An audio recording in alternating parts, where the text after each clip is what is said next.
S'il y a bien un paramètre que j'ai toujours voulu respecter depuis mes débuts, c'est d'avoir un son parfaitement maîtrisé dans mes épisodes. Au départ, j'avais une carte son d'entrée de gamme avec un micro-condensateur large membrane. C'était suffisant, mais loin d'être parfait, et depuis ce setup a grandement évolué. Donc aujourd'hui, on va voir ensemble quel serait le setup ultime en termes de prise de son, pour presque toutes les situations confondues, et s'il existe. Mais on va commencer déjà avec mon ancien matériel d'enregistrement, celui que j'avais au tout départ. Pour la carte son, c'était l'Afexi N2, très facile à utiliser mais loin d'être la plus performante ou efficace, puisqu'on ne pouvait pas dépasser les 32 dB lorsqu'on enregistrait, ce qui me forçait constamment à rehausser le son en post-production pour que vous puissiez entendre quelque chose, donc c'était vraiment pas top. Ensuite, j'avais mon fameux AT2050 de chez Audio-Technica, un micro-condensateur large membrane, relativement efficace si je voulais faire de la voix off, mais que j'ai très vite remplacé pour plus de versatilité, mais aussi pour une raison esthétique. À mes yeux, lorsque l'on fait du contenu face caméra, on se doit d'éviter de montrer aux spectateurs des distractions inutiles comme un micro posé sur un bras qui prendrait la majeure partie de l'image, ce qui était le cas avec ce dernier quand bien même le son était excellent. Dans une interview par exemple, à part si cette dernière se passe à la radio, vous ne verrez en aucun cas le micro principal qui est généralement un micro-canon. Sur un plateau de tournage, le principe reste similaire, l'opérateur boom place le micro en dessus de l'artiste pendant la performance sans pour autant qu'on l'aperçoive. Il peut aussi être équipé d'un lavalier dissimulé dans ses vêtements pour ajouter une sécurité lors de la prise de son ou même pour faire un mix des deux bandes. C'est donc pour toutes ces raisons que j'ai changé mon AT2050 pour le MKE 600 de chez Sennheiser. La différence au niveau de l'audio est clairement visible, là où le premier émettait quelque chose de relativement compressé, le second donne quelque chose de clairement plus neutre. L'autre différence était aussi dans ce que le micro va capter lors de la prise. Un condensateur large membrane se concentrera principalement sur ce qui se passe en face de lui. Donc généralement, même si vous n'avez pas un gros traitement acoustique, il n'y aura pas trop de signes de réverbération. Tandis qu'avec l'autre, le supercardioïde, étant donné qu'on le place soit en haut, soit en bas du sujet, ce dernier captera plus de réverb ou de son parasite. Donc le traitement acoustique devra être très important. En gros, sur le papier, on pourrait se dire que le premier micro serait meilleur, mais dans le fond, le deuxième est clairement plus polyvalent, sans compter qu'avec quelques ajustements en post-production, on peut facilement atteindre un résultat excellent. Mais alors, quel modèle choisir? On va aller du moins cher à celui que je considère comme étant le Saint Graal. En premier, on a le MKE 600 chez Sennheiser, en dessous de 300 francs, facile d'utilisation avec un son plus que correct pour ceux qui n'ont pas forcément un gros budget. Il se prête aussi bien à l'interview qu'au reportage, mais n'est pas forcément un modèle prévu pour la fiction. Dans ce cas-là, on va préférer quelque chose comme un Rode NTG3. Il se situe dans ce que je considère comme le début de la gamme professionnelle. Conçu pour une utilisation intensive, c'est un outil increvable qui vous servira tout au long de votre aventure. Notez par contre qu'il faudra débourser plus de 700 francs cette fois-ci pour l'obtenir. Évidemment, je sais que ça peut paraître cher, mais c'est un super investissement lorsqu'on bosse à plein temps dans l'audiovisuel, aussi bien en équipe que seul. C'est un principe de fiabilité et d'excellence qui reste valable aussi pour le prochain micro, le CMC6 avec la capsule MK41 de Schups. Pour une utilisation aussi bien en tournage intérieur qu'en extérieur, il est incroyable. J'en avais déjà parlé auparavant dans un épisode dédié à la marque, mais je vous le dis encore une fois, allez voir ce que fait Simon Hayes sur les plateaux de cinéma avec ce style de micro, ça n'a absolument aucun sens tellement que c'est génial. Le seul hic par contre cette fois-ci, c'est que ce petit bijou va coûter plus de 1400 francs. Ça, c'est pas forcément ce qui peut enchanter la plupart des gens, mais encore une fois, le Rode NTG3 suffit largement pour tout ce qui est fiction, mais aussi documentaire, et même dans un studio, c'est largement suffisant. Donc il n'y a pas forcément besoin de se ruiner pour avoir un bon micro, mais faut quand même mettre la main à la poche, c'est clair. Donc ça c'était pour le micro, mais rassurez-vous, pour le reste, c'est bien plus simple. Souvent, sur la plateforme, on aperçoit le setup suivant, un micro attaché à un bras articulé.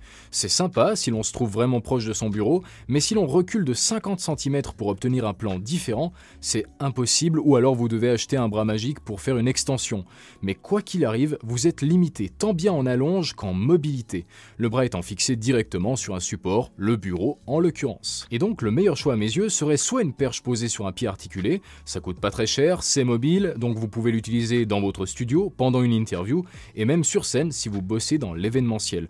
Ou alors carrément d'acheter une perche avec un C-stand, comme ça vous êtes paré à toute éventualité, aussi bien sur un plateau que chez vous, mais surtout dans les deux cas, ça ne vous prendra pas de place. Je vous donne mon exemple, je suis dans une pièce où je n'utilise que 9 mètres carrés, et ça me laisse suffisamment d'espace pour placer ma keylight avec un combo stand, un bureau de 2 mètres, un pied avec une perche, un floppy de 2 mètres sur 2 et bien sûr du traitement acoustique.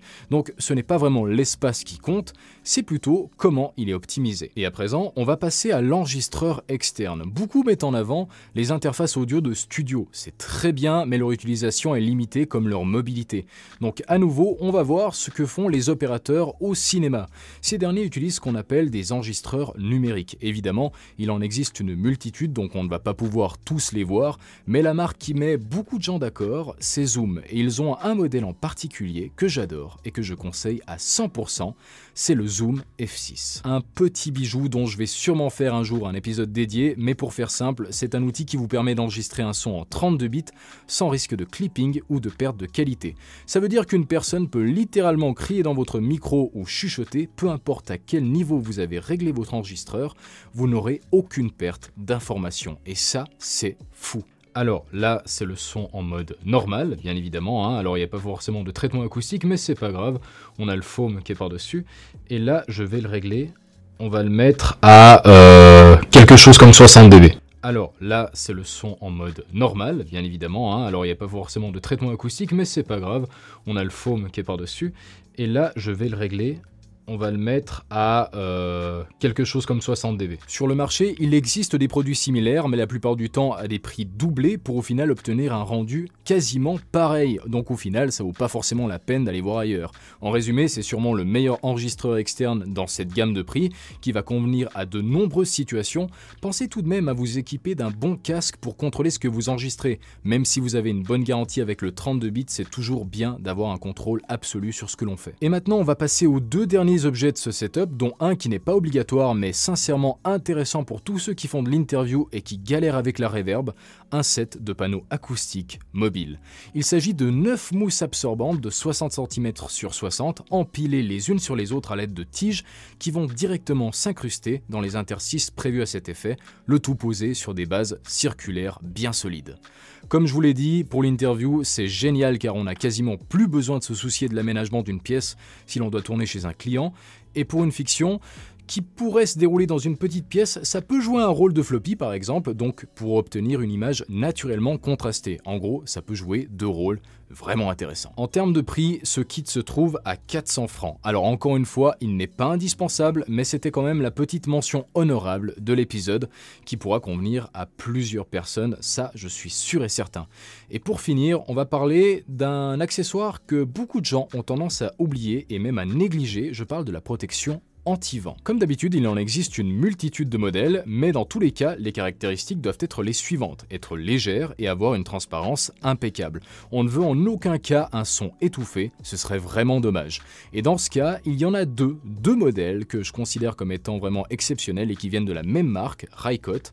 Je parle bien évidemment du Cyclone et du Nanoshield. Ces deux modèles sont valables et presque au même prix, mais de ce que j'ai pu voir, le Cyclone est un poil au-dessus en termes de résistance, tandis que le Nanoshield a plus de transparence.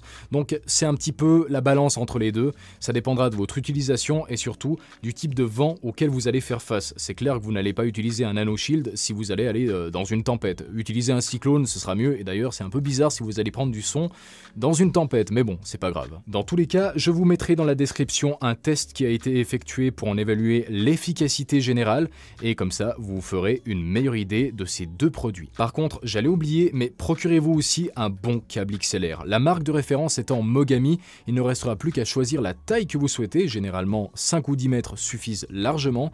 Ça peut paraître excessif, mais croyez-moi, utilisant un de 5 mètres, ça ne m'encombre pas lors de mes tournages et ça reste relativement pratique. Donc voilà, nous avons évoqué tous les sujets sauf un dernier, il s'agit de celui des dépenses. Alors cette fois-ci, tout peut varier drastiquement.